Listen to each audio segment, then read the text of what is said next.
Hey guys, welcome to webinar 2 of the Admitkard and Indo Canada webinar series to kickstart your journey to Canada.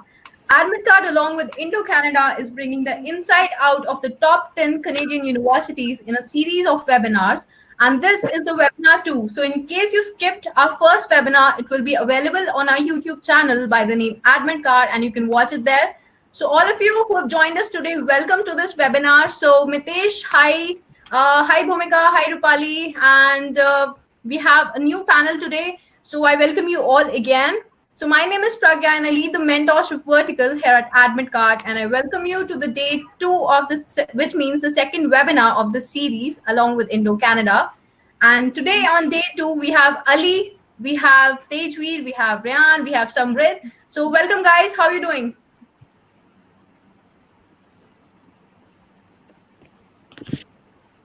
Hi Sana, hi Sakti, hi Adnan. So nice to have you guys on board. Perfect. So before we actually move further, I'm really grateful for your response yesterday, for everyone here. The webinar saw a huge audience of about 800 students, which is amazing. And 300 people, in fact, requested to get connected to a mentor. So in case you didn't do that as yet, you have a link on the top of the chat section. So just go and click on that and we'll get you connected with a mentor from your target university with the help of Admitkard mentorship program. So again, hi Shakti, hi Prakhar, hi Niharika, hi Hitesh, hi Mitesh. Okay, so everyone watching us on YouTube, please click on the link which is there in the comment section so that you can join us here live and ask all the questions. And as we promised, we will cover every little detail that you need to know if you're planning to study in Canada. Not just that, for all the attendees, we have an exclusive free profile evaluation to kickstart your journey abroad with again a timeline that you need to go by. So quickly, I think let us go through the agenda that we'll be discussing today. So first of all, we'll be talking about the campus experience in the top 10 universities, and we'll do that with the help of our mentors. We will talk about the admission process in such universities. We will learn how to manage your life as an international student. We will understand how studying in Canada is different from studying in India, and you will know how to cope up with competition in terms of jobs, etc. And for the best part, we have a live Q&A section wherein you can ask all the questions from our panel today, right? So here again, for the people on YouTube, please click on the link in the comment section and join us live so that you can ask all the questions that you have. And before you do that, please subscribe to the channel to stay tuned and get all the updates for all the latest webinars that we do. So first of all, I'd like to introduce Admitkard to you. So Admitkard is in fact a one-stop solution for every student who's planning to go abroad. And we started Admitkard to solve a basic problem, that is the lack of true knowledge. And the biggest issue is most of the students feel misguided and don't know whom to trust. And that is why we are here to provide you information that is practical and concrete with the help of students already studying abroad. And we have 600 plus mentors. And today we have such a great panel right here. And going forward, like we mentioned, we are for the students, by the students. And one such mentor we have is Ali Khan, who's in fact the co-founder of Indo Canada that we have partnered with. And so over to you, Ali. Ali, can you quickly introduce yourself? Thank you so much, Pragya. That was a great introduction. I am overwhelmed by the number of people who've attended the webinar. Thank you for joining in. Hi, everyone. Good morning from Canada and good evening to India. My name is Ali, and I'm the founder and host at the Indo Canada webinar and the moderator for your Kickstart Your Journey webinar. I am currently an incoming third-year student studying commerce at the University of Toronto, St. George campus. I have had the pleasure of working with Amazon as the prime student campus manager and as a business development intern for Byju's. I'm also working at my own startup in Smart as the founder and CEO. Originally from Delhi, India, actually Noida, I had a lot of ambitions to succeed academically and professionally. Unfortunately, the transition from high school to college isn't easy. International students struggle in their first year due to lack of resources and support from their universities. To combat that, I founded the Indo Canada webinar in December 2019. With Admitkard's massive student network and Indo Canada's prestigious panel of speakers, we hope that we're able to deliver value to the young leaders of tomorrow. Over to the next. Perfect. So thank you, Ali. So here we have Venkat and Prema and Adnam, Shakti, all of you guys. Thank you for being here and putting up the questions. We'll take all of them up in a bit. And going forward, Ali, I would hand it over to you to introduce our panel today, and then the panel introducing themselves. Definitely. Thank you so much. Today we have the brightest minds from UBC, York, and Carleton to answer all your questions. Samrit Batra is representing the University of British Columbia. He's an incoming third-year student who's currently pursuing a degree in commerce. Samrit has worked with PNB Housing Finance as a treasury intern and has served as the assistant director for TEDx UBC. Tejveer Singh Kohli is representing York University. He's an incoming third-year student who's currently pursuing a degree in political science. Tejveer has worked with the cooperators as an insurance representative and as a curator for TEDx Youth in his school back in India. Ryan Shimoga is representing Carleton University. He's an incoming fourth-year student who's currently pursuing a degree in computer science. Ryan has worked with Apple as a technical specialist and was my colleague in the LinkedIn Learning Student Ambassador Program. The floor is all yours, Samrit. Would you like to introduce yourself to the young leaders of tomorrow? Of course. So, hi guys. As Ali said, my name is Samrit. I'm currently a third-year student at the UBC Sauder School of Business. I've been a part of multiple organizations in and around UBC in order to support the students in their well-being. I'm currently the Assistant Director of TEDx UBC, Corporate Relations Manager at Commerce Undergraduate Society. I'm also an ambassador at UBC's Mental Health Network. In the past, I've also helped various students make the transition into their university lives by being a mentor for them during multiple orientation programs at UBCA, and help various high school students around Vancouver to educate their friends and family about financial literacy and independence. I'd love to talk to each and every one of you about what you expect to see in your university lives and clear any doubts if you have any. Thank you. Thank you for such an amazing introduction, Samrit. Tejveer, thank you for joining in. Would you like to introduce yourself as well? Yes, for sure. My name is Tejveer, as Ali has just introduced me. I'm from Dehradun in India, and I was at the Doon School in Dehradun. And I'm studying studying political science out here at the York University. And I aim at studying international law and political science in the future. And I want to work in the UN. I have worked as an insurance representative at the operators, and I'm also working in the undergraduate political science association out here at York University. I'm looking forward to speaking to all of you and answering any questions that you may have. Thank you so much, Tejveer.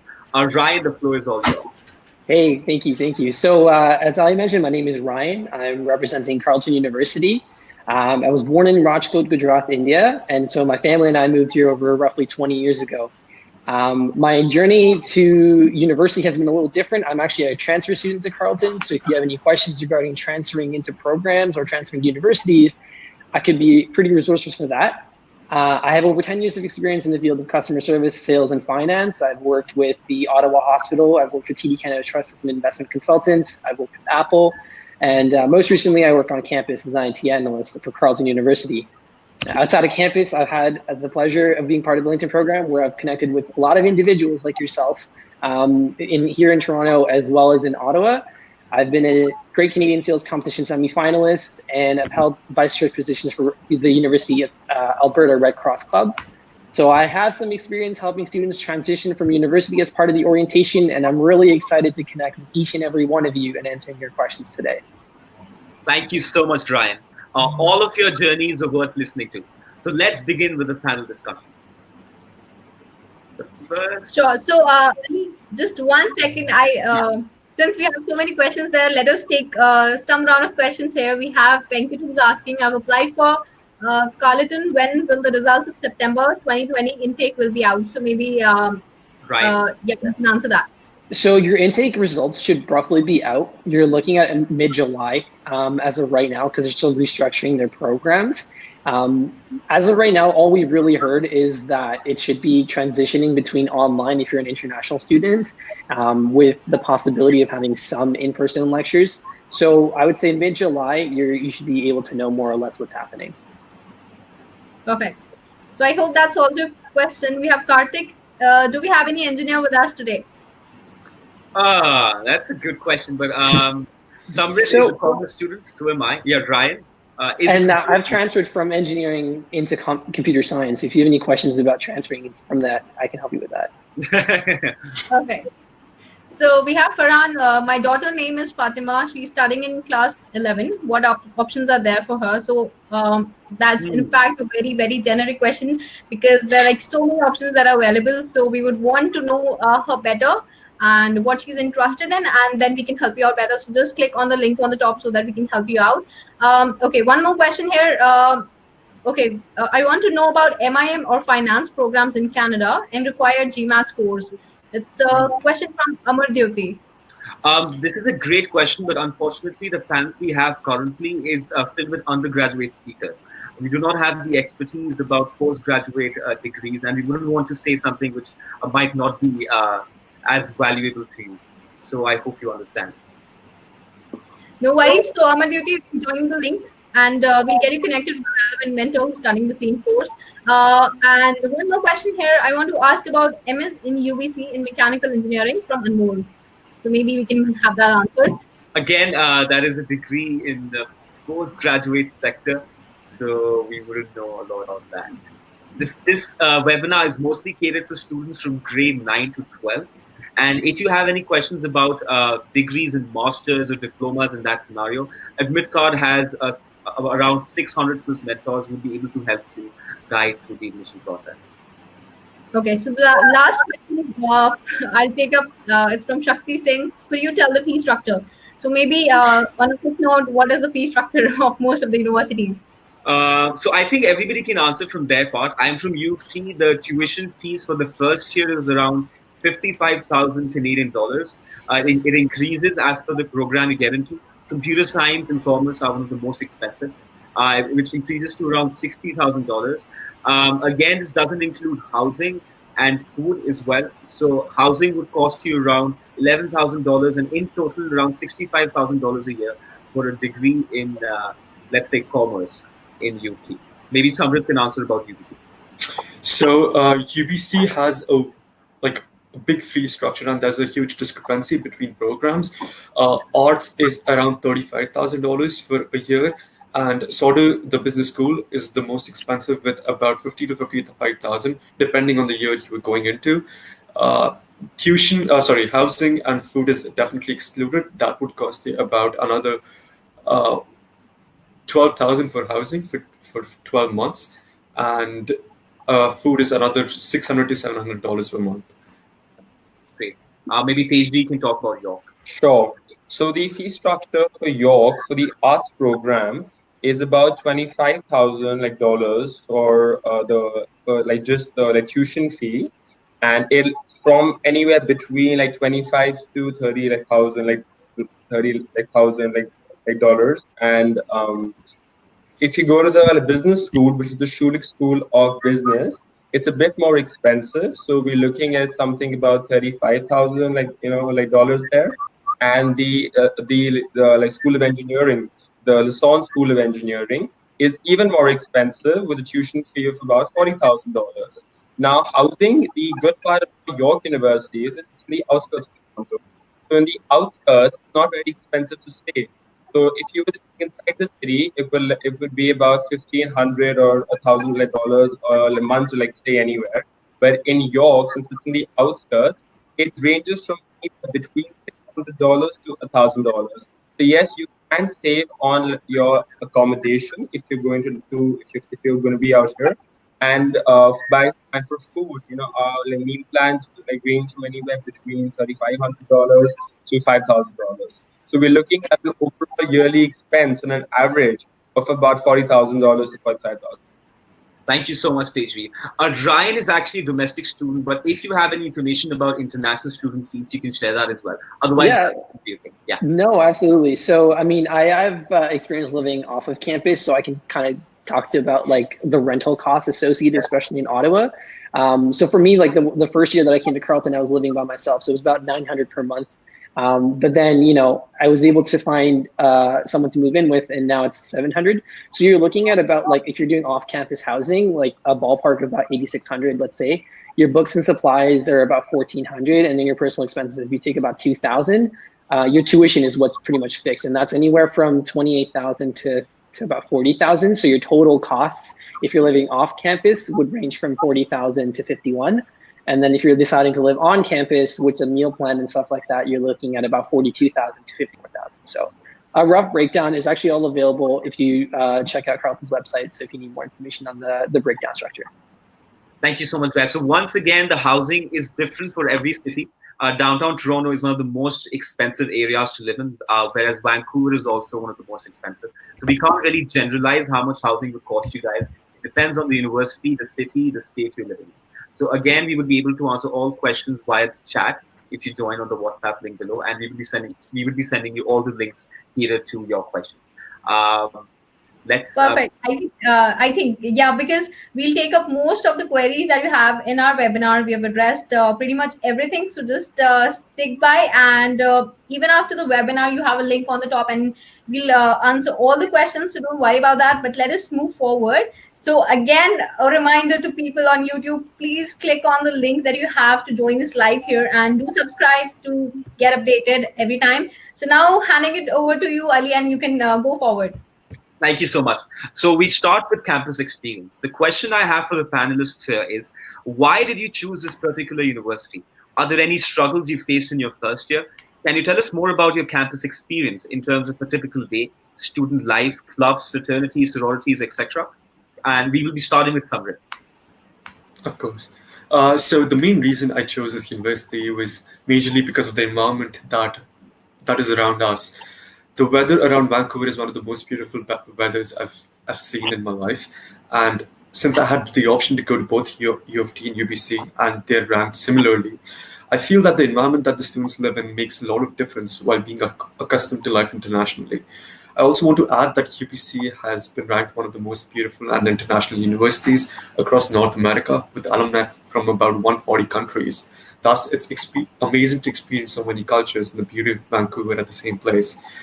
The struggles I faced in first year was generally being accustomed to the new way of learning. I feel that students in IB and A levels have been taught to be accustomed to the way of teaching that is continued in university. But CBSE kids do have some problems with general non-quantitative courses, and it would take some time to be accustomed to it. UBC also has the biggest Greek life in North America. Sadly, it's currently in hold since a while, and there's no way of knowing when the public parties would be started. However, we do have some pubs and UBC's own club on campus, which has weekly events for students to go to, but you need to be 19 plus to go over that. Over to the next person. Thank you so much, Samrit. I completely agree with his points where he mentions about CBSE being a little hard to transition in. Students in IB and A levels always have it better. And again, UBC has the #1 student life in Canada. So definitely, if you're up to having a lot of fun, then join UBC. Next, we have PhD from York. Right. So why I chose York was #1, the location of York. Primarily, York is in Toronto, which is the financial capital of Canada. So in terms of job opportunities and professional experience, I really felt that York would be the ideal option for me. I was accepted to go to UBC and U of T, but for my program and the experience that York is going to offer, which I'm going to explain now, I felt that it was the best option for me. #1, I feel that, as I just said, the professional experience that York offers us is absolutely amazing. The opportunities they have a co-op opportunity from almost every course that they offer out here. And a co-op is when you have the option to work for about a period of 5 to 6 months while you're completing your academic studies out here. So York helps you get employed with a firm or any company in your field of interest, and you get that experience to work in a company. So I feel #1, because of that option where you can work and study at the same time, I felt York was good. Secondly, the in York is world renowned, and we have like professors from all over the world who are very well educated. I personally, doing political like science, have had the opportunity to learn so much from my faculty out here. So, faculty was a very big factor when I had to choose York as a university. As far as the struggles that I faced in my first year, one like generic like struggle which most international like students face when we come to this part of the world, and especially in a cold place like Toronto, is the weather. It gets extremely cold, and and when you're in India, you're all like worried about how you're going to adapt the cold out here. But when you do actually like come here and you spend like time, more time you like spend, you just get like used to it. As far as you have the right like clothing in your where you and you're like careful of your own like self, you're okay. It just takes a while to get used to it. Other like struggles that I faced in Europe have been, number first was adapting the academic like structure. Hailing from an IST like background, we were always used to rote learning and like studying like right like before our exams. But the like structure in York and most universities in North America is that you have to work throughout the year with like constant assignments, and there's a lot of you have a lot of you have a lot of like, presentation like skills where you have to like present in front of your entire like class. So a lot of like communication and interaction that you have with your fellow like students out there. Also, student life has been very good in a way that there are a lot of like clubs that are there on like campus that you can be like part of. I am in the undergraduate political science like council out here, and in every field, in every interest that you may have, there is some opportunity, there's some club that you can be like part of. So all I would say is that follow what you like doing, and there's going to be an opportunity for you. Yeah. Thank you so much. That was a very good answer. And I think this also solves the question which Akash asked. Akash asked, is it easy for a student from New Delhi to adapt cold conditions in Toronto? Tejveer answered that in a very holistic manner, so I hope that solves your query. Next, we have Brian from Carleton. Thank you, Ali. So so why I chose Carleton University. So I think for me specifically, like I've had the privilege of being a part of two universities. I've been a part of University of Alberta, and then I transferred into Carleton in Ottawa. So there's a few reasons why I chose Carleton. Obviously, the main one was because it has a very good computer science program. It's actually ranked one of the top ones in Canada for computer science. Outside of that, like if you are pursuing things such as, if you are interested in things such as aerospace engineering, it's also one of the few universities that offers that. And it's pretty well renowned for its Sprott School of Business. And I chose computer science because it was a program that involved a lot of problem solving. And I felt like that's an essential skill for life. And that was something I was very passionate about. At the time, my family was also moving to Toronto. So it was close enough to Toronto, only about 5 hours away, that I could be in Ottawa. So when you're talking about struggles of being in a new city or in a new university, I think that was something that I initially faced, and in making new friends. But that's also pretty exciting if you ask me as well, because you're pretty limitless in what you can do. And I found my best friend on campus on the very first day. So eventually we actually ended up moving in together. And so I went from living alone to moving in with my best friend, and all of that happened because I was able to experience the many good things at university. The campus experience, it's a very student-oriented campus. There's tons of supports and options for clubs. Having been a staff member as well, since I do work for Carleton now, it's an extremely supportive environment. If I talk about a day in the life of myself, you're talking about classes, labs, group meetings, working on campus, and then I follow that with working off campus. So your student life overall in university, I feel, is as you make it. You just have to find your niche, your areas of interest. Outside of academia, I'm an avid football player or soccer player. So I play extensively on and off campus. So really just find your passions, and you can make your university experience to the best of your way you make it. That was a mesmerizing answer. Thank you, Ryan. I really love how you turned your challenges into opportunities. Thank you so much for sharing your experience with us. Next, we have the admission process. My question to you guys is, can you run the students through the admission process for your university? Are there any particular advantages to applying early? Please do share the minimum 12th grade GPA required in your curriculum. I-score, and any supplemental applications involved? We start with something. Of course. So UBC has around 2 deadlines, once in December, once in January. If you apply in December, you usually get a better chance at getting a scholarship, while the January admissions are usually on a rolling basis, and you get your results a bit later on. Secondly, what I would say is that the admission process at UBC consists of a mixture of both academic records and extracurricular achievements. UBC is one of the few universities that do not look at academics that rigorously and admits all-rounded students. I was mostly an average scorer in my school as well. However, my extracurriculars did make up for most of my application, which enabled me to be part of UBC. And I'm honestly doing even better than I did in my high school. UBC requires a minimum of 85% in CBSE board examinations for the confirmation of admission. You get a conditional admission, and if you fulfill this requirement, you get in. I'm not aware about the requirements for IBs and A levels, but because it differs a lot, and I didn't go to those particular institutions. Secondly, UBC does not require ACTs or SATs. However, I did send my score in order to build up my application, but that's totally optional. UBC does require IELTS or TOEFL. The requirement is about 6.5, but 7 is a competitive score to get in. I scored 103 in my TOEFL, and usually the requirement is around 97 plus or about 100 plus. Over to the next person, please. Thank you so much. And next we have Pejvi. Sure. So for most universities in Ontario, you're applying to an interface called the OUAC, the Ontario University Application. Now, for York especially, and for most universities, OUAC will not ask you for any supplemental information. All asking you for in the OUAC is your marks. So you're first applying to your marks, and then whatever program that you're interested in.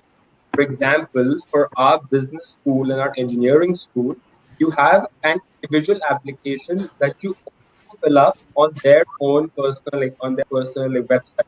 That would include your experiences. They would ask you about your co-curriculars, if you've been involved in any sports, and they have a webinar interview out there, where a virtual interview there for the Schulich School of Business and the engineering school. So for other courses, it's purely academics. But with these two, engineering and business school, there are individual applications as well. As far as how much of a GPA should you have in your 12th grade, I would personally say anywhere between 85 to 90% is good in the field that you're applying. For IELTS and TOEFL, again, anywhere over 6.5 is good. The higher you score, the more chances you have of making it. As far as the timeline is concerned of when you should be applying, applications open up in November, and you can apply all through till February and March. The earlier you apply, the better off you are, because it is a competitive competitive process. So especially if you're applying to the engineering school or the law school or the business school, it is very competitive. So I would advise anyone who's interested, apply as early as possible. Over to the next one. Thank you so much, Tejveer. So guys, we're receiving a lot of questions and we will be answering all of them. Please join the WhatsApp chat, and we're also having an exclusive Q&A session in the end. So please don't worry, we will be answering your questions as soon as we finish with this. Next, we have Ryan from Carleton. Thank you, guys.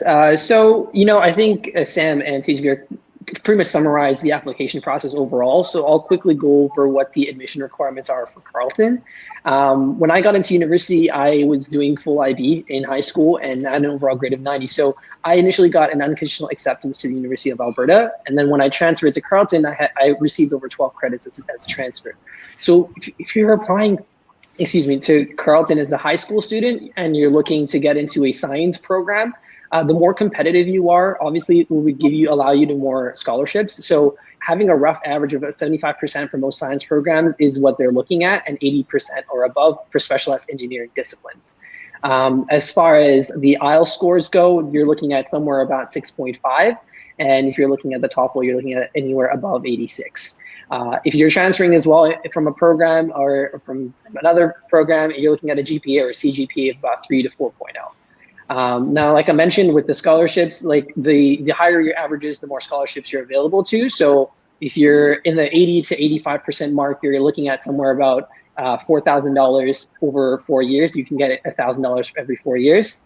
And if you're somewhere in the 95 to 100%, you're looking at $4,000 for every 4 years, so a total of $16,000. And then there's varying amounts in between as well. So what your averages are will directly dictate how many scholarships you get. And that's actually unlimited. So it's for every student who's applying. So that's a huge advantage as well. Excellent answer, Ryan. Thank you for answering the scholarships as well. So we had a question from Ankush. Ankush asked, out of these universities, which would be the most recommended for computer science? So since I'm from U of T, I can answer about my own university, and all of the other speakers can also speak about their computer science program. So U of T is a stellar school. It has a stellar computer science program. The requirements to get in are incredibly high. Like I mentioned yesterday, U of T, when it takes you in, it doesn't necessarily mean that you will be getting that program. You have to score a certain amount of marks to get the specialist you're aiming for. And for computer science, it varies around 85 to 90%. Which is a lot, and it's very hard to get into U of T. So while U of T has an amazing computer science program, I have had a lot of friends who were not able to qualify for the program. So again, I will hand it over to Samrit, who will tell you more about the computer science program at UBC, and over to Teji and Brian. So U of T is definitely the best computer science program in Canada. UBC is the second best. But similarly, what I would say is that to get into the computer science program, you need to have a 90 plus in your grade 12. And then after you get in, you don't get computer science as per se. You need to score about, I think it was 80% last year. This year, it's 85% for international students. You need to have a minimum of 85% in your entire year to get into the computer science program, which is, again, extremely difficult to do so, especially when it's your first year at university and you're adjusting to life. But yeah, like it's one of the best programs. It's better to be in Canada or be in US compared to being in India, because from whatever I've learned over here, they teach you within the first 2 weeks. Like everything I learned in my 11th and 12th grade was taught to me in the first 2 weeks of me being in a computer science program. And that's something that's extremely, insightful when you look at it and you see how way behind the Indian education system is when you learn everything in your high school and you see that happening in the first 2 weeks. And you're just like, when I look at my friends sitting next to me, I'm just like, how are you coping with this? Like, I understand this because I've learned it, but like, there are people who were learning computer science for the first time, and it was definitely extremely difficult for them. Over to the next person. Thank you so much, Samrit. That was a great analysis of the education, the difference between education between India and Canada. Next, we have Teji, who will tell us more about New York. Sure. Yeah. So as Ali had spoken about computer science program at U of T, I would say that York is a good university for computer science. It's a good option, but in Canada as a whole, the University of Waterloo is the best for computer science. It is known for computer science. As far as their job opportunities in this field are concerned and their level of education, it is a go-to place for computer science. York is good. The admission process is competitive, and it's a good university to be in for computer science, but it is not the known and the best university for computer science. Anyone interested, I would say look at U of T, look at Waterloo. They are more inclined towards accepting students in computer science. So there you go. That's right. Thank you so much. Next, we have Ryan. Yeah, so I mean, you guys have given amazing answers, and obviously I'm going to be a little biased to Carleton since I go there for computer science. And one of the reasons I can only talk about why I went there is because, so Ottawa is essentially known as the Silicon Valley of the North because of the large number of tech companies that are situated there. Also, being the capital of Canada, you get the chance or opportunity to work for the federal government. So a lot of computer science students that come to Ottawa or to Carleton to study get that good mix of choosing whether they want to work for the government or whether they want to work for a high tech company. And the Carleton's computer science program is nationally recognized as well for its innovative undergraduate programs. It offers a vast amount of specialization streams, including like computer security, algorithms, artificial intelligence, mobile computing, and etc. So it really just depends what you're looking for in your university degree. You can definitely look at the more competitive universities. You can look at what a university specifically offers or what program interests you. So I would say when you're looking at what university to select, start at the base of what you want to do and how you want to mold your undergraduate degree, and then choose from there. Excellent. Thank you so much, Ryan. Like I mentioned yesterday as well, do not compare universities as per the rankings that they have. Always choose the program which you feel might be the best and the city, the town you would want to live in. That was a very nice answer. Thank you, Ryan. Next, we have Adnan, who's asking about Memorial University. Does anyone know more about this university by any chance? Memorial University is actually in Newfoundland and Labrador, which is in the northern areas in Canada. So I don't know much about the university, but I can just say one thing: it's going to be really cool if you're going to be up there. And there are not many Indians and there are not many international students there. So if you're going up there, make sure that you're going to be in a very cold place. You wear a very heavy jacket. All right. Yeah. Next, we have Karthik, who's asking which is better, Waterloo or Carleton University? Ryan. So again, I think when you're looking at rankings, you're going to see Waterloo overall ranked higher than Carleton. I'm not gonna beat around that. But if you're, again, I'm biased here, right? I go to Carleton. I'm repping them right now too. I think its program is really good, and I speak on that because it's large enough that you get the university experience, but personally, it's also like small enough that you get to interact with your professors directly and your teammates more. So when you're looking at the university that you want, think about, like I said, right, what opportunities are you looking for? For me, it was really important to be around an area that had federal work experience, and Ottawa being the capital had that. But it also had the tech companies, being that there's so many tech companies available in Ottawa, Shopify included. So it gave me the good mesh as well. A lot, and again, because it's still a capital, there's still a city life experience. Waterloo is really good for engineering and computer science as well. So if you're looking for a more competitive stream and to be in a larger campus, definitely pursue that as well. So it really comes down to what you're looking for and what you're looking to gain from your university experience. Great answer. Thank you so much, Ryan.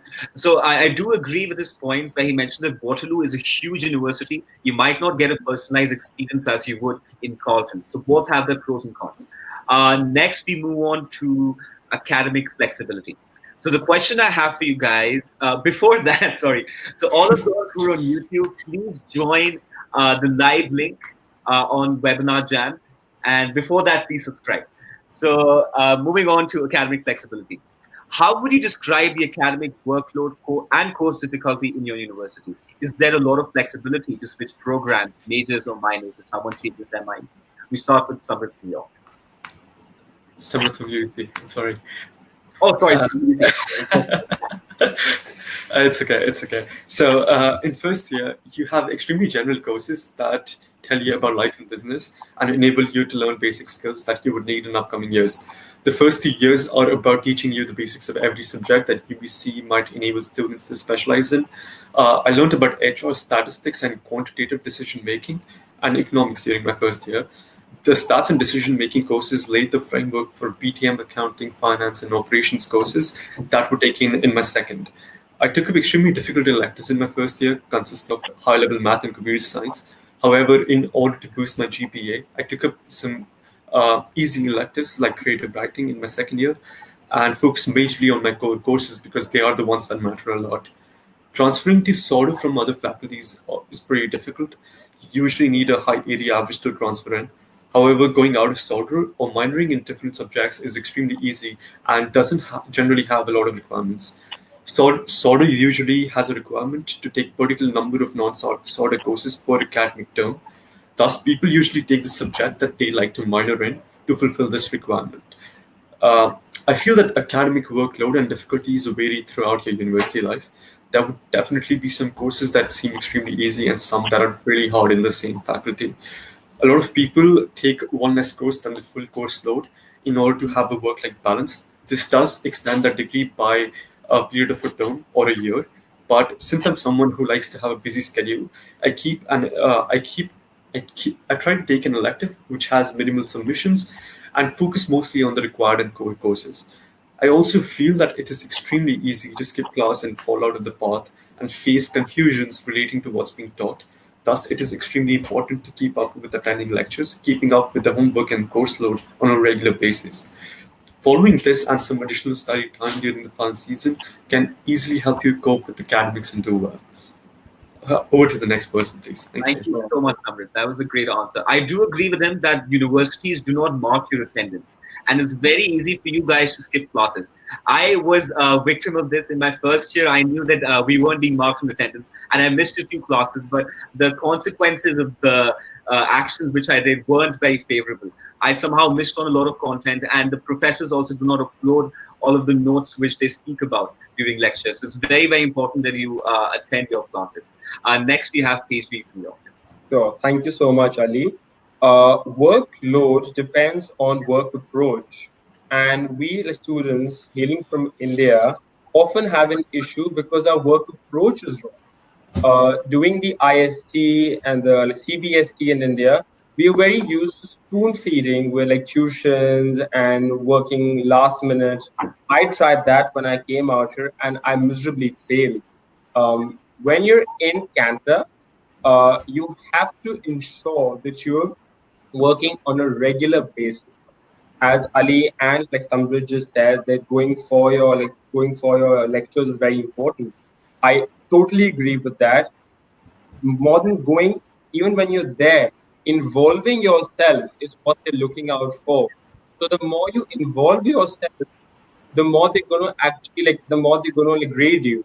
So you're going to get higher scores the more involved you are in classes.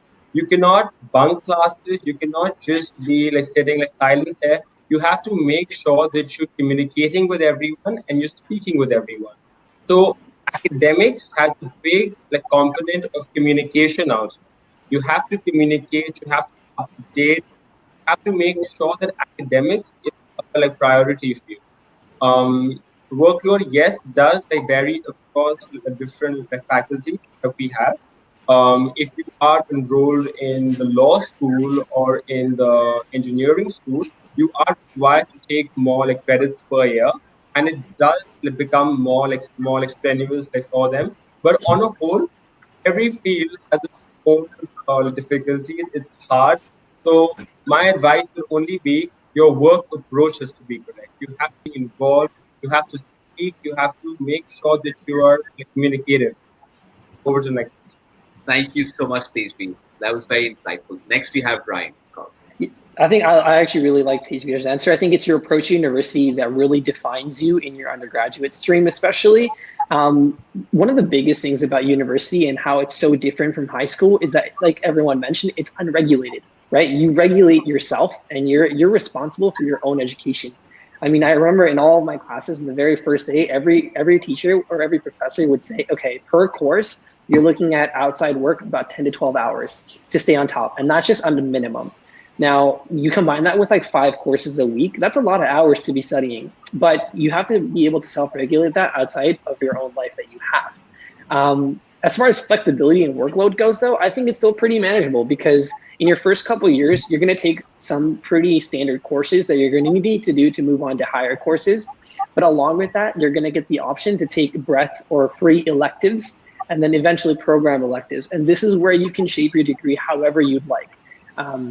Now, for me personally, over the years, I've shaped them into. I love project management and business, so I've taken a lot of organizational behavior, marketing, and business courses as my free electives. I've also taken program electives in network security and algorithms. So that's for me.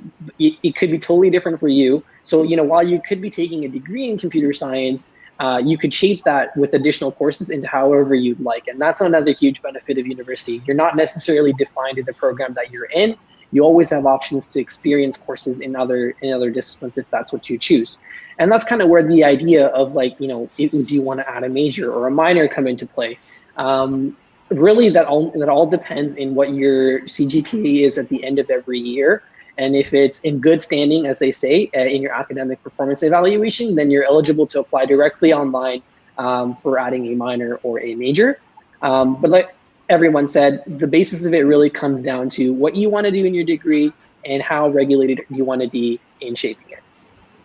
Excellent. Thank you so much, Ryan. Now we arrive to the last part of the panel discussion, which is the most exciting as well, professional success. Right after this, we will have an exclusive Q&A session with all of you guys, where we will be ready to answer any questions you might have. So the last question is, while balancing academics, how important do you think it is for students to explore possible job or internship opportunities within their first 2 years? Can you explain the significance of LinkedIn networking and building strong resumes right from the beginning? We start with Samrit. So I believe that everyone should go through their own path that they're comfortable pursuing. I know a lot of people that join various clubs and organizations on campus early on and build a reputation in the respective faculty. Personally, I took a year off from extracurricular activities in order to manage myself and be comfortable with the environment I was in. It was extremely hard being in a new place with having no friends and no people around me that I knew of before coming over there. And I felt that I needed to be confident with my ability to perform academically before I could commit myself to these organizations. I also believe that it is extremely important to build a network as soon as you start university. Go to networking events, connect with industry professionals, and ask them out for a coffee chat. These chats enable you to gain immense knowledge about what's new in the world of the field of your choice. And if there's anything you don't know about that would be better suited towards your personality or career choices. I also believe that you shouldn't do everything for your resume. You should do things that would enable you to grow and learn. I believe that if you just do random stuff that looks good, but don't learn anything from it, you will always feel the imposter syndrome and someone who gets everything by chance. You should work on developing your hard skills and build projects early on in order to be able to showcase it to your dream employer. Over to the next person, please. Thank you. Great answer, Samrit. Next, we have PHP. Sure. Professional success, according to me, is one of the most important reasons for being in Canada. In fact, we Indians choose coming here instead of going to the US because of the job opportunities available for Indians in Canada and other international students. So for me, it was very important to look for a professional opportunity in Canada. I work as an insurance agent at the operator. It's the largest insurance firm in Canada, and I can truly say that it's been a redefining experience for me to work out there. The professional success that these firms give to you is something that you're looking out for. It gets a bit hard to manage it with academics, but again, you have to make sure that you very carefully prioritize and you work, because working out here is going to prepare you for life after 4 years of university. Because in most other countries, since we Indians don't get many jobs out there, we are not very much exposed to the world that we're going to be entering into after university. So I'm thankful that Canada as a country does give us that option. And personally saying, I work with the NDP, which is a political party out here in Canada. I worked in the elections last year, and I work in an insurance agency now. I see the change. I see the difference in perspective that working adds to you. So I would say that it's very important that you work. I would say it's very important that from day one you decide yourself and you have that perspective that yes, I'm going to make sure that I work. It's very easy to say that I'm not going to work, I'm just going to study and to save for studying. But you have to walk that extra mile. You have to make that effort of saying yes, I am going to work. So it is important. Because success is very important. And LinkedIn, I feel, is a great platform to connect with people, because the professional experience can be gained primarily through networking. And in today's date and time, I think LinkedIn is an amazing area, amazing platform to engage with other people. Go to the next person. Amazing answer, Teji. I feel like making a LinkedIn account right now. We have Ryan from Carleton. Yeah, so I think like everyone mentioned, applying for jobs and internships in your field will naturally help you gain real world experience in the areas of your interests. But doing jobs outside of your field are also beneficial in gaining skills that you maybe previously hadn't explored. Like you may not know.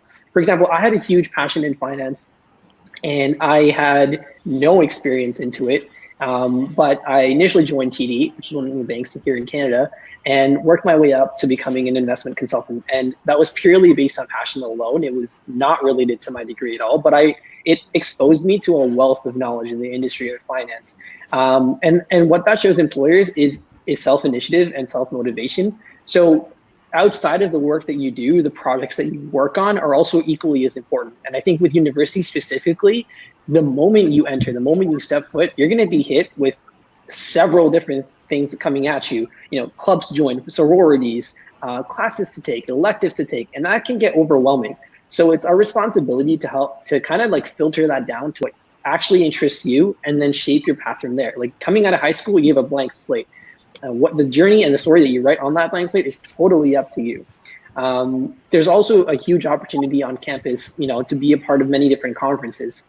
Carleton and a lot of other universities in Canada, if you're in the discipline of engineering or computer science, every year they hold a Canadian Software Engineering Conference in Montreal.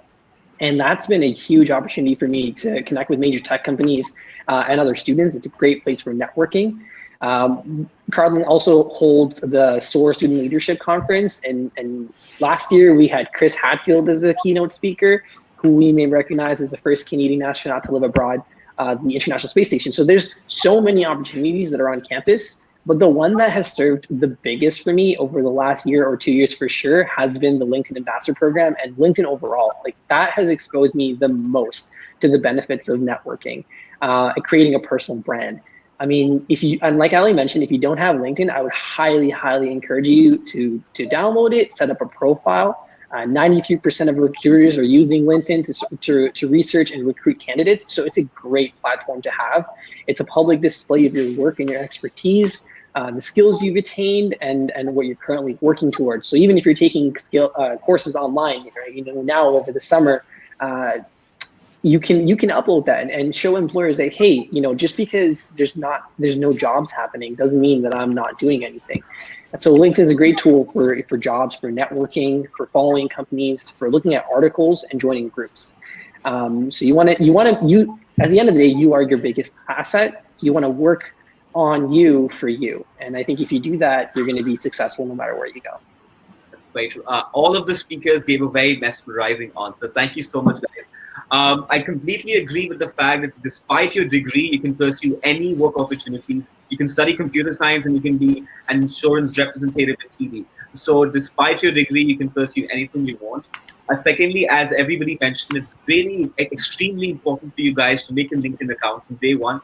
Don't use it if you want, but try making an account and see the difference it makes.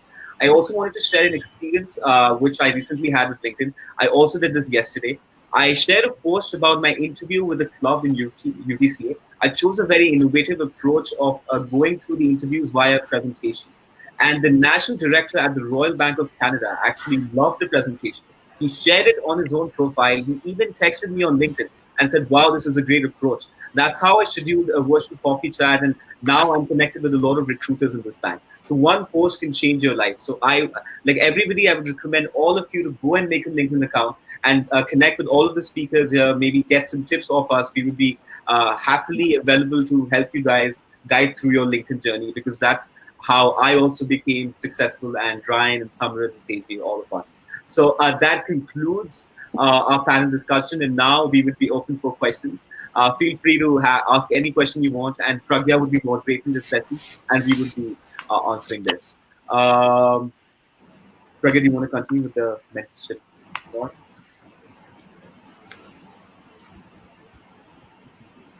Yeah, I think so. One key takeaway from this webinar would be to understand how important is getting the right information right? Since all of you guys have understood, the students' problem, have experienced it firsthand, you are the best people to guide them, right?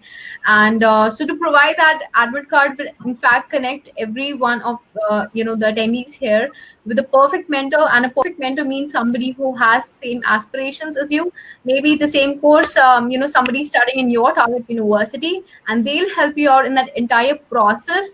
And that's in fact great. And Ali, I think you have been a part of the Admitkard mentorship for quite some long, and you've in fact helped out a lot of students, right? And also that is where the importance of mentorship lies. And in fact for all the attendees today, we would love to help them, and we'll give them a free evaluation of their profile and a career counseling call.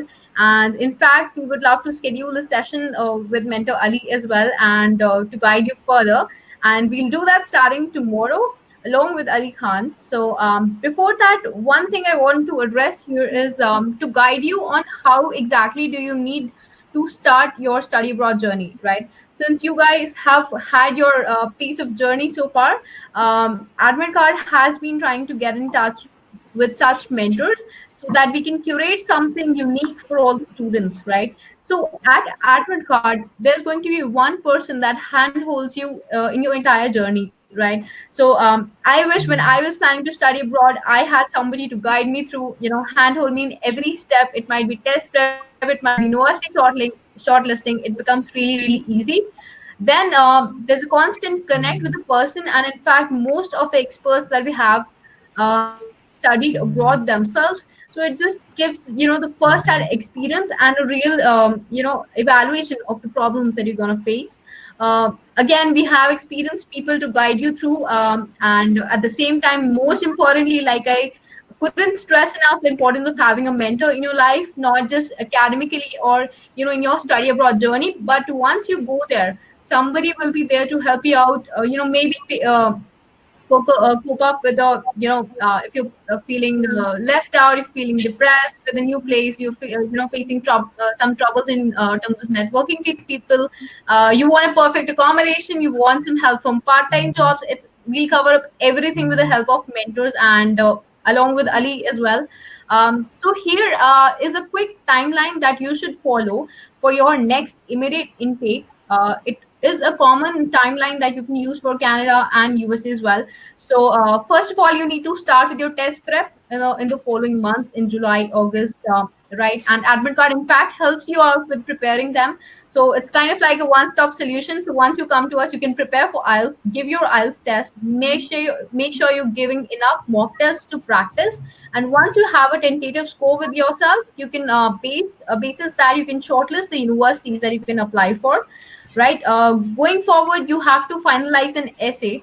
So I think, Ali, we took that yesterday itself, but again, for the new people who've joined us, I want to stress enough on the importance of having a good essay or SOP.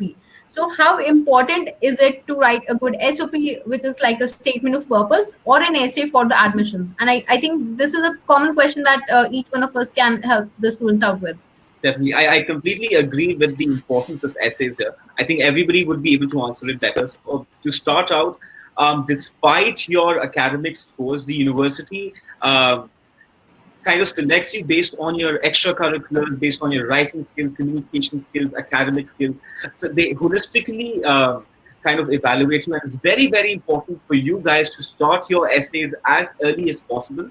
It's very important to write an SOP right from the beginning. You need to understand what you're good at. You need to write down what you've done in your past, have your extracurriculars ready, because that is the only way you will be able to get in all of these competitive universities. And that is one way you can showcase your entire self.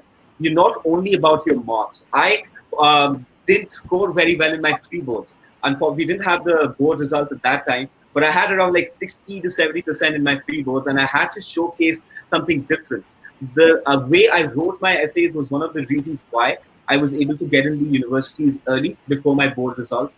And it's really important, like I said, to focus on these aspects as well. Next, we can maybe start with something. Of course. So what I would recommend is starting as soon as possible. And by soon as possible, I mean before you get into about 11th grade would be the appropriate timing, but if you start even before you get into the 11th grade, it would be perfect, because that gives you the opportunities to take your SATs, ACTs, and ALS as much of times as possible and be ready for the examinations and have an appropriate score in your hand. Secondly, I would like to emphasize about essays. UBC stresses so much about essays because they are the only thing that display who you are, and that shows the university that you are something more than just a piece of paper with good scores. Personally, I wasn't. I got around 90% in my 9th and 10th grade, but it went down to about 65% in my 11th grade, and all of these scores were backed up by an amazing score in my ACT and an amazing score in my TOEFL, which supplemented my application and showing that I can perform better than the people who have taken those similar examinations alongside me. And this is why I would recommend you to prepare so much for these examinations, because they aren't easy.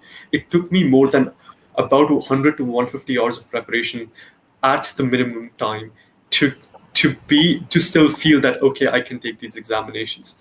Secondly, these essays need to be formalized, and these essays need to be judged by someone who's been in this process a lot of times. For example, mentors or an academic consultant, because these people know what these universities are asking for, and the Indian style of writing is extremely difficult to what these universities require. We might put a lot of emotions and a lot of stuff on the text where these universities would want. For example, these universities follows a star format: situation, task, action, and result, and this is what you need to follow in your essays, and that is why I would like to emphasize so much on this, because these essays come to the last part of you getting into these universities. I would like to transfer it over to the next person. Yeah, next you have Sure. Creative writing as a process as a whole is something that the Indian educational system has failed to achieve. And it's something that people out here and institutions out here really emphasize on. As Ali and Amrit have emphasized on how important it is in the admission process, I would say it's even more important once you're out here, because in all your courses that you're opting for, no matter what course you're enrolled in, essay and writing is a very essential component of every course. Um, Essay writing as a whole, I would say, is your only chance to differentiate yourself from the others. It gives you an edge over the other person, and it's your only chance to show the examiner who you actually are. So I would say, wherever you are, whatever grade you're in right now, you should start focusing on creative writing as a whole, because from your applications for scholarships and awards, to even being out here, even when you apply for jobs out here, you'll be surprised to know even companies ask you for essays. So unless you're good in creative writing, it's going to be very hard. So I sincerely recommend everyone sitting in India to start focusing more on creative writing. Wow, that was a revolutionary answer. Thank you, Teju. Next we have Ryan. Yeah, so I mean, for me personally, there was no essay that I needed to write, obviously being a domestic student. But like Sam and Tejveer both mentioned, creative writing is absolutely important. And I think if I were to speak outside of that for just a brief moment, I would say another thing that's really valuable and a huge asset, especially in Canada, is your ability to network and connect with other people. So your effective communication skills are something that if you're not already working on, I would highly encourage to do. LinkedIn's a great platform for you to be able to do that. No matter what program you're in university, there is going to come a point where you're going to be doing presentations, you're going to be working with other people. So having an effective communicating skill or the ability to connect with others is very important. And you will be not necessarily judged on that, but they will look at that as a measuring tool as well. And it's a huge tool for applying for jobs in the future. So creative writing, as well as working on your communication skills, if you can do that now, then you're ahead of the game. Now we will be open to taking questions. Yeah, so I'll just cover that up here. So first of all, thank you guys. It was really insightful. And again, being somebody in the same field, I cannot stress enough on importance of having a good essay with yourself. And it's much more than answering a few basic questions on why you want to go to this country, this course, or this university. It's much more than putting in your entire passion. And I think at Admitkard we'll help you out, do that perfectly. We have experts, we have mentors who will be a part of that. So suppose you apply for Canada, you'll have Ali to review your SOP and help you out. So once we do that, you go for scholarships as well. So here again, Ali, one question I would like to take on a very quick note. Various type of scholarships that the students have. Maybe there might be some academic scholarships that are based on merit, or maybe some general scholarships that are available to students. So again, we can start.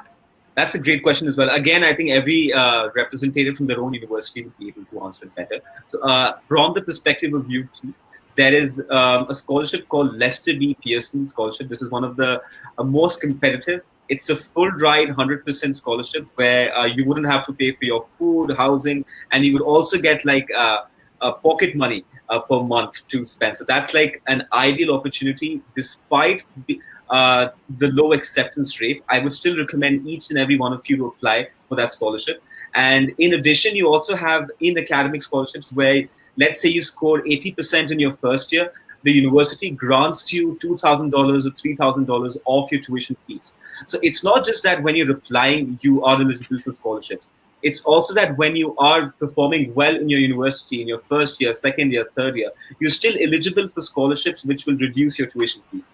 So even if you don't get scholarships while you apply, please make sure that you do well in your university. And I'm 100% sure you will be able to get some grants by the university and help reduce the fees which you pay. So that was all from the perspective of UT. Next, we have Samrit from UBC. So we also have one of those prestigious scholarships, which is ILOT. They are usually about 100%. They're flexible between an 80 to 100% scholarship. The scholarship is defined based on the need of the person applying, and since these scholarships are so competitive, you need to be nominated by your school to apply for these.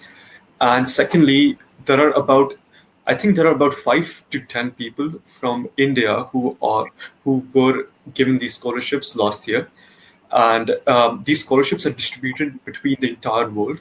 So you're not only competing with people across in your country, but you're also competing with people across the entire world. Secondly, there are some scholarships which are usually given to IB students, but are also given to some CBSE students, who score above 90 or 95 in their CBSE examinations.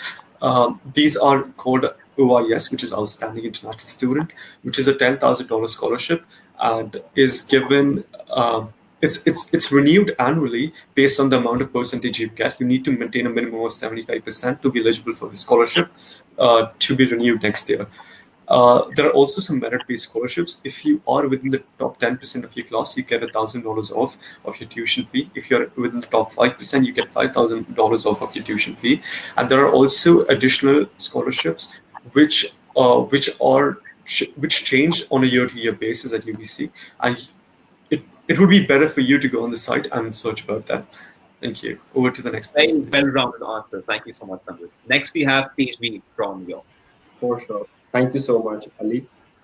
I know that like many of us feel that compared to citizens in like Canada, we international students don't have much of an opportunity for funding and scholarships, because obviously the citizens are given preference out. But it is still possible. Do not lose hope that you cannot get a scholarship. I did apply for a scholarship. I received it also. In York, we have the global leaders of tomorrow scholarship. It covers your entire tuition fee and your accommodation and your personal expenses as well. The scholarship is very hard to get. It is a very competitive scholarship, but it is achievable. I know that we all feel that, how is it that most Canadian, the PR, the holders, all citizens can get a scholarship and assistance much more easily than us, but that's just how the system is. Apart from the GLOT award, we have a lot of merit scholarships also, and that's based on your academic like standing over your like 4 years out here.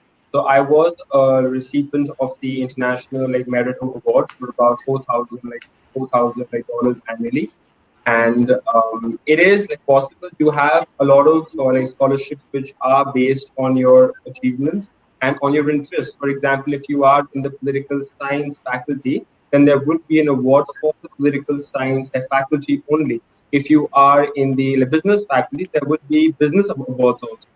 So the opportunities are large, they are available, and you can like, get through. Excellent. Thank you so much, Tejvi. Next, we have Ryan from Carleton. Thank you. Yeah. So, like everyone here mentioned, there's going to be scholarships that are specific for each discipline or each faculty, but then there's more general scholarships as well for entrance scholarships. So the one at Carleton, like I briefly mentioned earlier, there's four. If your averages are between 80 to 84 and you're applying as an international student coming from high school, you're eligible for $1,000 every year for 4 years. If your averages are above 80, 85 and between 85 to 89, then it's 2,000 every year for 4 years, and then goes up. So 90 to 95, it's 3,000 for 4 years, and then 4,000 every year for 4 years if you're 95 above. Now, outside of that, let's say you are a PR or you are a high school student here, Carleton also offers a full ride scholarship, with two, which are the Ryerson Scholarship and the Collins Prestigious Scholarship. But like HBR mentioned, like, if you're an international student and you're worried about the university not offering you enough scholarships, there are other opportunities for you to apply. There's canlearn.ca, there's Yannick, there's scholarshipscanada.com, and there's Universities Canada. So every university offers scholarships, but there's opportunities for scholarships that are not purely academic based. They could be essay based that you can look at elsewhere as well. And once you're in your program, every year that you do, if you're a high performing student, you do automatically get applied for scholarships based upon that as well. So don't lose hope. There's always opportunities. There's tons of opportunities. Thank you so much, Ryan. I hand it over to Pragya. Perfect. So, yes. So, in the month of December, you finalize the scholarships that you're going to apply for and finalize the universities. So, one important point here would be how exactly you are shortlisting the universities for yourself. So, in fact, a lot of students come up, they want a quick reply in terms of what universities should I be applying to. But in fact, it's a very detailed discussion to understand, the profile that the student has, what are the interests, which university is better at which course, the budget that the student has, any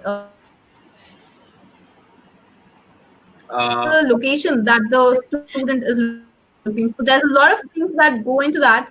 So, am I audible? You're cutting in between a little bit. Yeah. Okay. So yeah. So like I was mentioning, there's a lot of things that goes into making a final shortlist. So don't hustle between making a shortlist faster. Rather than that, I think our Admitkard will help you out pretty much with every decision that goes into making a final shortlist, and that again is done with the help of mentors. In January, February, and March, you await your decision, and post that you evaluate which university you're going to apply for, finally go for. And so I think we've discussed that early. What factors goes into finalizing a university. But to repeat yourself, what factors did you consider and all of our panel members considered while making that final choice in terms of like maybe some keywords? Was it like budget? Was it like research work at university? Maybe job opportunities? So I think we can have one quick discussion on that. Definitely. Again, all the speakers will be well acquainted to answer by their universities. Speaking from a perspective of beauty, one of the biggest issues we have amongst Indian students is that we judge universities based on their ranking. This is something I mentioned this yesterday as well. Ranking is not the only factor for you to decide which university you want to go in. It isn't necessary that U of T would be good for computer science, commerce, psychology, everything at once. It firstly depends on the program you want to pursue. So first, try to decide what kind of program interests you, what courses interests you. So that is one thing you should go forward with firstly. Second would be the city. A lot of people, again, go by the rankings. We do not really try to analyze where we would well fit in. I am currently in U of T, which is in downtown Toronto. This is the hub of all restaurants, all companies. You have roads and cars. Our campus is scattered. It's not a closed campus. Again, this would not be the best opportunity for everybody. Some people might want to live in a closed campus in a town where they only have students amongst themselves. They want a community of only students. So that is again one of the very important factors which you should decide on. And thirdly is again the budget. I completely understand, and all of us here understand the fees which surrounds the international students. It is very, very expensive, and this is a very crucial decision which you have to make. U of T is one of the most, U of T and UBC itself are one of the most expensive universities for international students, whereas let's say Carleton, Waterloo, and McMaster are not as expensive. So make sure that you also study the fees before you decide the university. And I think rest, all of the other speakers will be able to answer it better. Next, we have someone from UBC. So for me, it was basically looking at the top 10 universities I would apply to in Canada, and then researching about them on an extensive basis. What usually helps is that once you've gotten your SAT and ACT scores, you can also put them on Google and see what universities would take you on based on those scores, whether you apply to Canada or America. And then it'll tell you about what university are high reached, what universities are safe, and what universities you should apply to, and you have a high chance of getting in based on your scores. Secondly, I looked at the environment and the city, as I mentioned before. I believe that I'm someone who doesn't take cold really well, and that affects both my mental health and my physical health, because and that's why I went to Vancouver, because its weather is similar to that of Delhi, and which is something I'm really used to. Secondly, I would also say that campus life is extremely important, as Ali said. I had a chance of going to Queen's, Western University, University of Toronto, Kelly School of Business, and UBC. And what I saw was that any university except both of these were so far from downtown that you had to drive or take a bus for 2.5 hours to get to the place which is actually happening, which can be very demoralizing for a new international student who is looking to look at a new country and discover various cultures. UBC is itself a closed campus, but it's only 15 minutes via drive to downtown, and which is extremely easy for us because we can have a community of just students, but also experience the downtown life and the life of Vancouver as well. And these are some of the. Secondly, I also had a program called Bugs, which I was a part of. I was unsure about whether I was interested for computer science or business, being a PCM computer science student myself. And what I did was there was this program called Combined Major in Business and Computer Science. I joined this program. I discovered both the avenues, and I decided that business was the field that I was more interested in and that I enjoyed doing. Therefore, I transferred from the business and computer science program to a degree based on finance. And that is something that you would consider as well, because there are similar courses offered by U of T. There are similar courses offered by Waterloo as well. Thank you. Over to the next person, please. Thank you so much, Samrit. You cover a very good point about the flexibility of academics. You can easily transfer to different majors if it lies within your faculty. Exactly.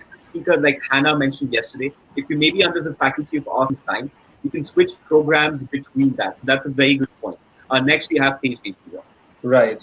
Hailing from, am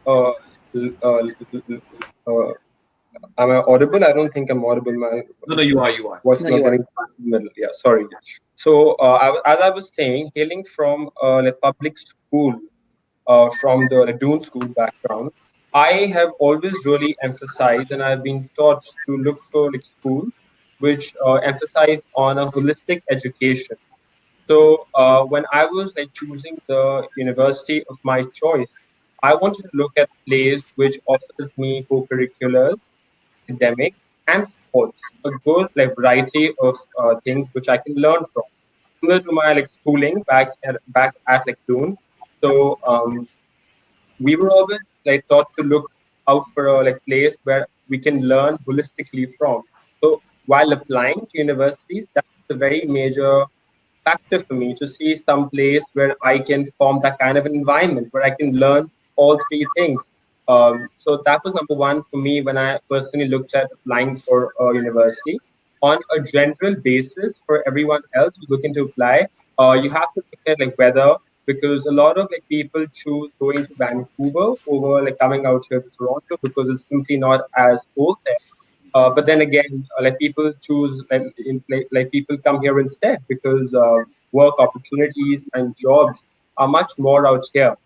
So you have to make that choice between either you can either like compromise on the like weather, or you can either like compromise on the job opportunity.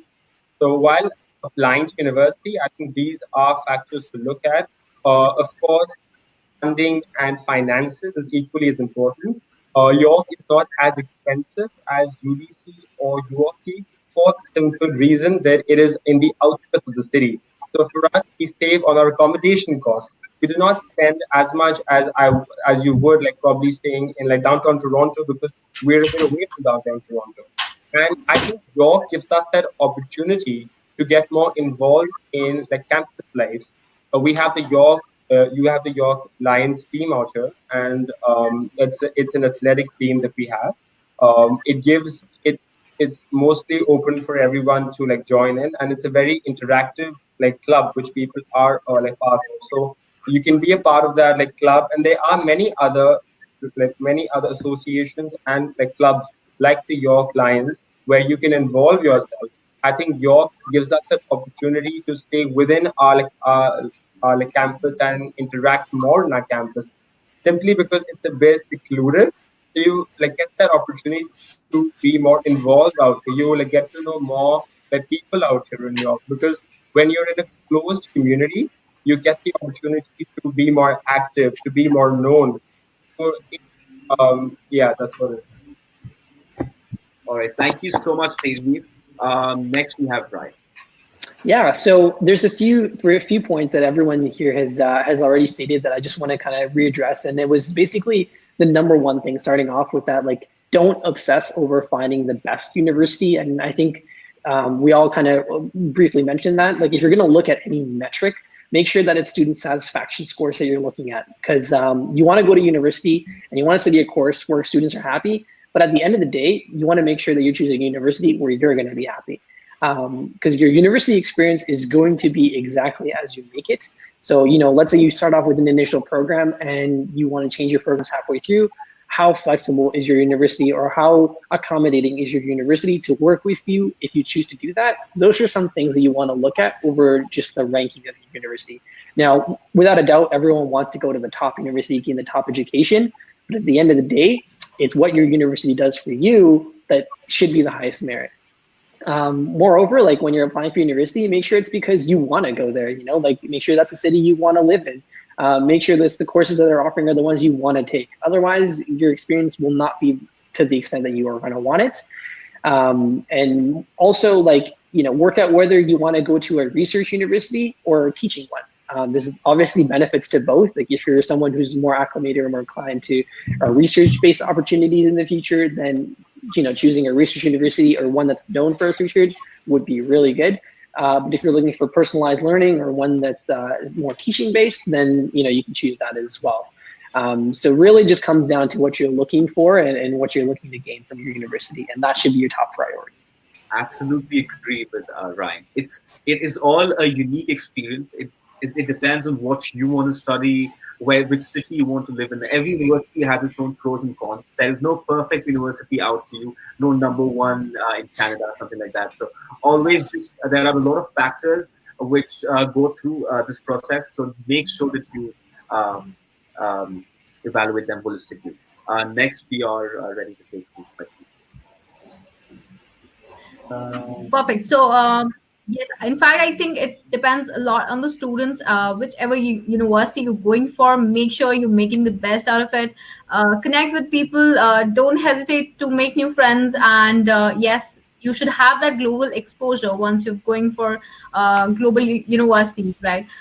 So yes, coming to the timeline, once you have an offer letter, you need to finalize the university you're going to go for, and you need to prepare your financial documents to proceed for the visa.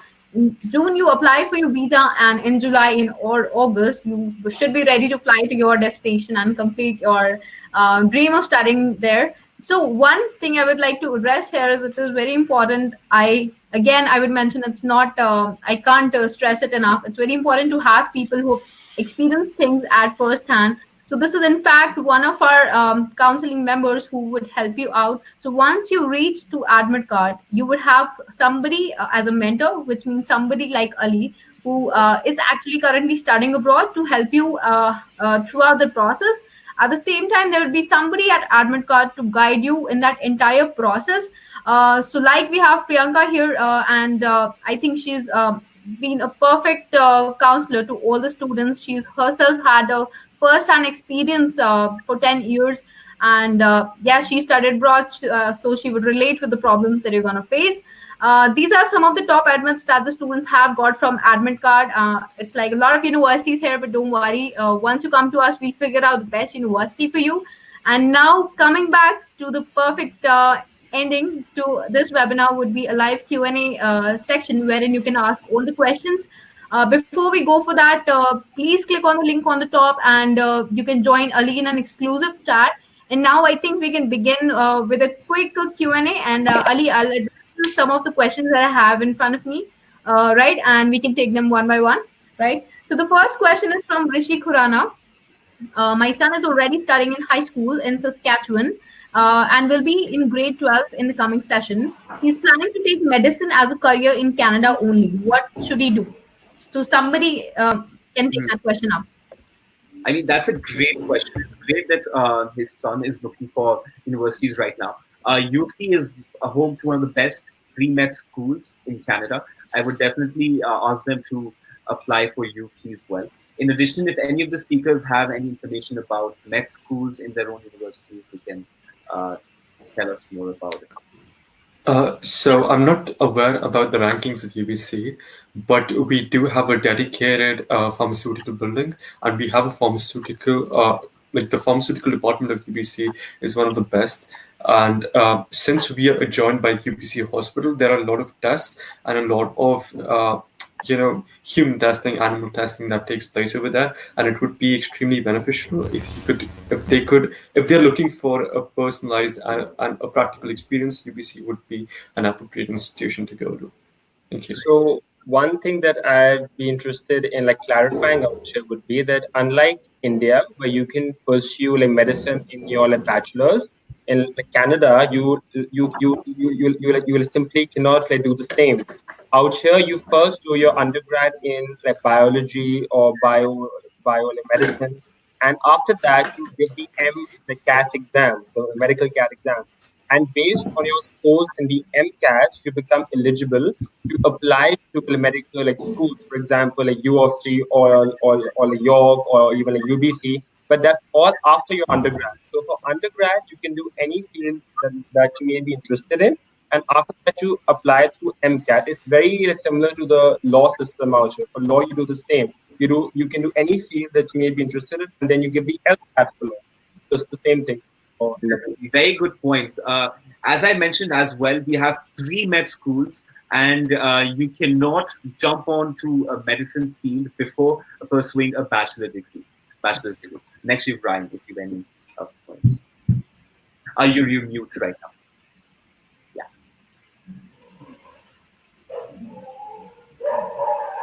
Still, Ryan, we still can't hear you. You're on mute. Still on mute.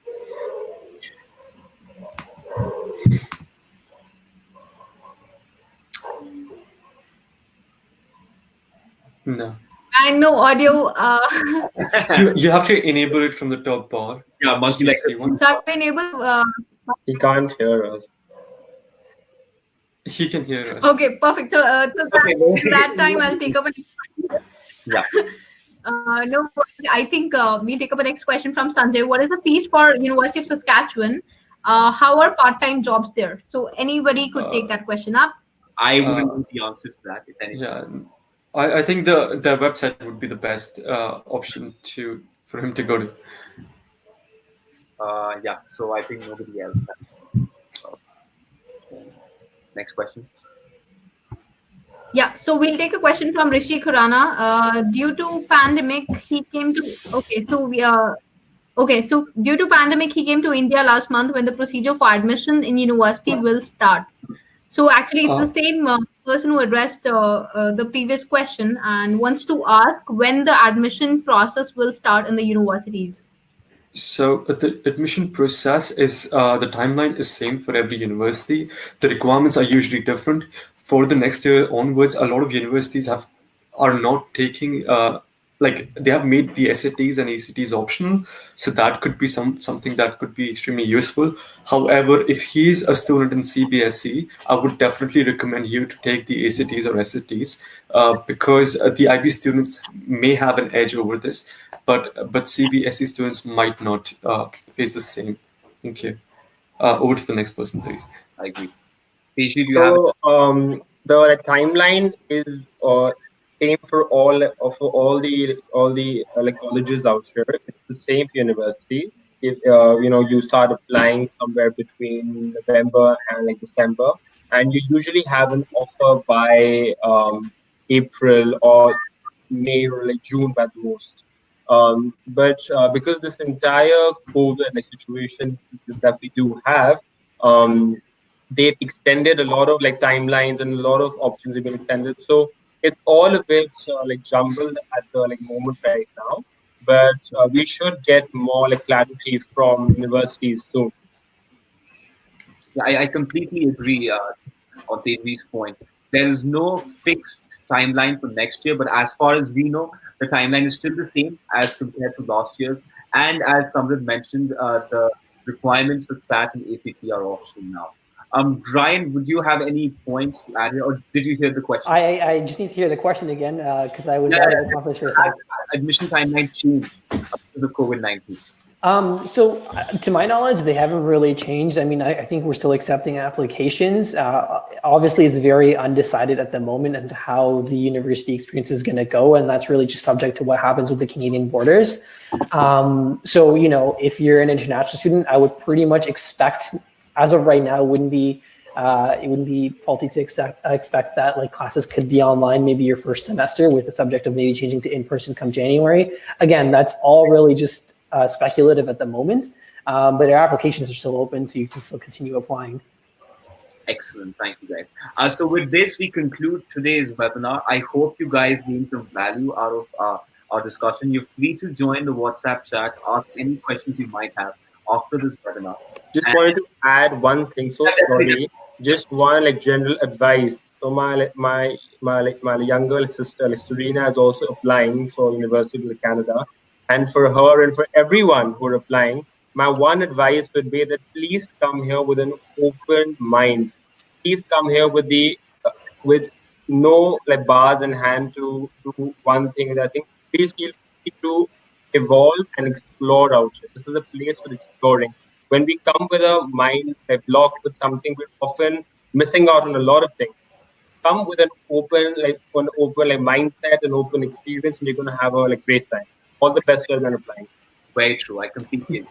Absolutely. Like I think with university especially, like it's your time to mold yourself into whoever you want to be and choose whatever you want to do. And like being even a part of this conference today, I hope you got some insight. I can speak on behalf of probably all the panelists when I say we're all available to you via LinkedIn if you need to reach out to us. So feel free to connect with us there if you have any other questions as well, and we'll be happy to address them. Of course. Thank you so much, guys. I hope you guys gain some value out of this. Bye. Right. Bye, So guys. before we end it, just one more point, Ali. So for everyone, you can actually join the link in the chat. Please do that. And from Admitkard as well, thank you so much, guys, for joining us today. And it was really, really insightful with all the knowledge that you shared. And for all the students, join on the link and we'll make sure we answer every question that you have. It's really impossible to handle all the queries over the live chat, but we promise to solve each and every question over the group chat that we have.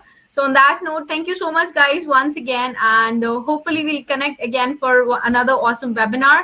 And so yeah, take care and stay safe. Bye. Bye, guys. Bye.